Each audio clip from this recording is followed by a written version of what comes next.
This episode was brought to you by a massive flood in the hall cupboard. Serious household accidents inspire you to plan ahead. And yes, this really happened.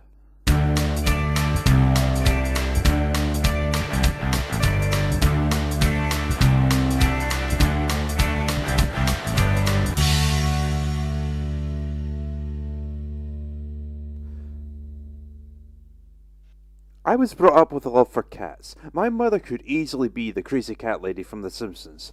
In that case, it makes almost too much sense that my first Disney movie was The Aristocats from 1970. Honestly, I'm surprised I never got sick of this movie. I had at least 3 copies between Edinburgh and Fife. But here we are. I haven't seen the movie in a decade, so why not cover it for video memories?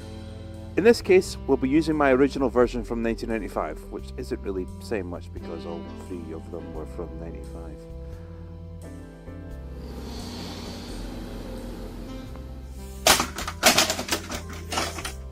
Okay, here we go. Hopefully the video makes it. It hasn't exactly aged all that well. It's like looking at seeing Kill Pirates, except this one doesn't kill my VCR. We want you to enjoy this video as much as possible. And we start with the first piracy warning I ever saw. A piracy warning that doesn't sound that serious. It feels like a very kid-friendly warning. I mean, it's a well-known fact that 5-year-olds are often seen buying pirated videos and DVDs, so you may as well have a very considerate warning for them. To make sure you're watching the genuine product. Next we have a promo for the upcoming Pocahontas.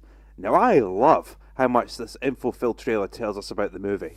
In 1995, around the world, Walt Disney Pictures presents an all-new animated entertainment event and brings a legend to life. My name is Pocahontas.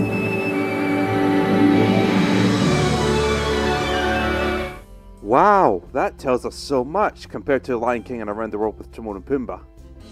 Now I get it, the movie was still in early development, but I've never been keen on trailers that tell you virtually nothing. It's like movies that set up sequels that never get made. Hey, another promo for Pinocchio, practically the same promo we saw on Lion King. The only real difference is that on Aristocats it's coming to video as opposed to Lion King where it's already available on video. Apparently the Aristocats was released at the end of March 1995, Pinocchio in May, just under 2 months later, and The Lion King in September 95. 23 years and I never thought to check that out. Oh, speaking of which, a promo for Lion King. This ad is a massive lie in places. 2 clips are actually of Mufasa, not Simba. This movie sucks! I mean, yeah, I own 2 copies, plus the sequels on DVD, and I've praised it in places, but that trailer still lied to me. Winnie the Pooh Playtime Videos. I'm not gonna lie, I actually owned at least 2 of these in Lochgelly. Pooh Party was definitely one of them, and I can't remember the other one. I never watched it, I only ever watched Pooh Party, not a clue why. There's a magical place in the heart of Europe where the stars of Disney animated film classics become your friends. Yeah, there is. I'll talk about it later. Stay tuned for news of great future releases from Disney Videos after this feature. Well, the next thing I want to cover is from 1997, so hey, it's an accurate prediction. And now we begin. Christ, after hearing it for the first time in a decade, I'm really not sure how I feel about that opening song. Paris, 1910. Duchess and her 3 kittens, Marie, Berlioz and Toulouse, live a happy life with retired opera singer Madame Adelaide Bonfamille and the butler Edgar. One day, Adelaide is preparing her will with her lawyer, close friend and obvious love interest, Georges Hautecourt. She dictates that upon her death, her fortune is to be left to her cats, and thereafter to Edgar.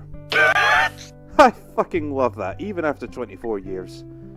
So Adelaide is leaving her vast fortune to her 4 cats, who are to be cared for by Edgar, who then plots to dispose of the cats, leaving him to inherit the fortune. Okay, I don't really see why that's necessary. Surely upon her death he could just help himself to the fortune and claim it's all for the benefit of the felines.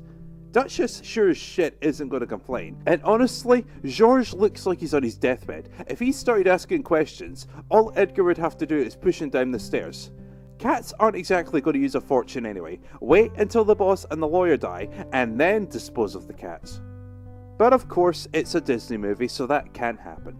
After an iconic musical number, Edgar sedates the cats with milk laced with sleeping pills and abandons the cats in the countryside. After his departure, as Adelaide discovers their absence, the cats ponder their predicament, with Toulouse actually coming to the conclusion that Edgar was behind their abandonment. Damn, that cat's sharp. The next day, Duchess meets Baloo, Thomas O'Malley, the alley cat. He immediately takes a liking to the kids, and more than a liking to Duchess, and offers to help them reach home.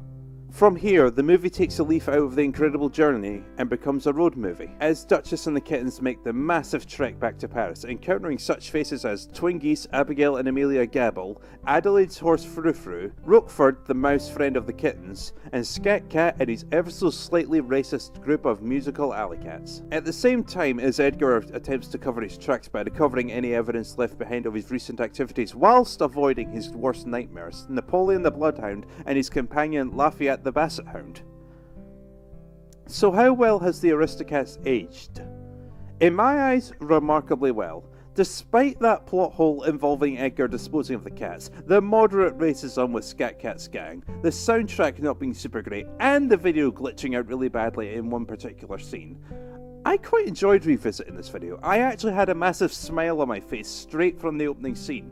The characters are great and incredibly likeable, and the plot is touching and engaging, even if you've seen the movie a zillion times already. Beforehand, I would have rated this movie as just okay and probably average in this day and age. At this point, however, I'd argue that this is the best Disney movie of the 70s and 80s combined, and it's easily the best movie until Aladdin was released in 1992, 22 years later. This movie was great in 1995 and is still great in 2019. Oh yeah! But you know what isn't great? Those post-movie ending promos. I've already voiced off on my dislike for these things, but the Aristocats has probably the worst set of closing promos in my entire collection. There's more Winnie the Pooh videos, of course, some sing-along releases for those who can't be bothered simply watching The Lion King or 101 Dalmatians, and a promo for classic movies like Mary Poppins, Dumbo, Robin Hood and Alice in Wonderland. And believe it or not, I have a story for this section. I actually own Alice in Wonderland on video, but this doesn't actually belong to me. A friend of mine lived up the road from me from about 15 years ago, and she offered me her copy of Alice as I had never seen the movie before and was rather curious.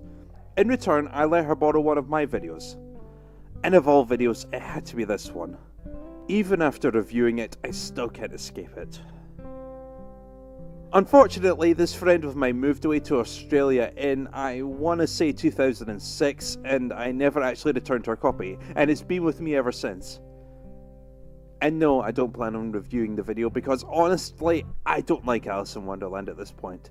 I don't even like the recent live-action movies. They've never appealed to me. So that's Aristocats, a really good start to 2019. But I don't think we're done with it yet. There's another Disney video I'd like to cover, and it somewhat involves the Aristocats.